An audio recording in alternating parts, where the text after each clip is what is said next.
That which awes us bounds our horizon. And if we're looking for a point of heroism in this week's Parsha, Parshat Ekev, we need go no further than the simple thing God asks of us all. First, we need to distinguish between awe and fear.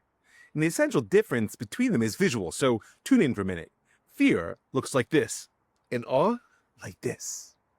Both fear and awe are responses to an encounter with a larger reality. The difference between them is that while one makes me shrink in fear, the other one leaves me standing in awe.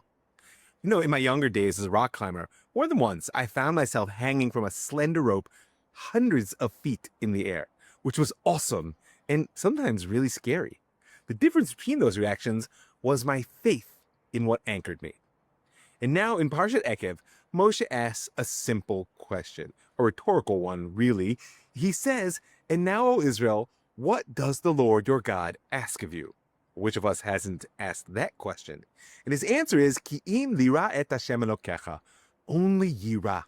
God is asking that we live in awe, that we make awe of the divine presence, the divine relationship, the horizon of our consciousness, the thing that bounds our vision and defines our stance on life. Now, for all the simplicity of presentation, this is a radical, even heroic ask. Almost everything in your life is not your choice. Your race isn't your choice. Your intelligence isn't your choice. Your socioeconomic class, your parents, how you look, your genetic inheritance, your psychological makeup, the era into which you were born. You choose none of them. History owns you. Society defines you. Biology constrains you. That's not tragedy. It's just reality. But there's one thing which remains in your hands.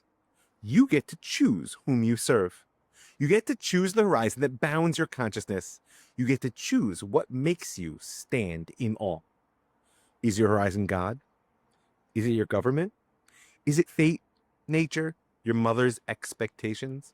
Is it success or survival, or the voice in your head that tells you what you're supposed to be?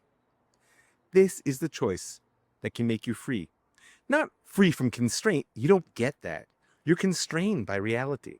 You're constrained by the human condition itself. But you can choose whom you serve within those constraints. And that choice, that posture, that horizon is the true freedom that we have. That which awes us bounds our horizon. And your horizon, whom you choose to serve, before whom you tremble, that choice is yours alone. And what more could God ask of us?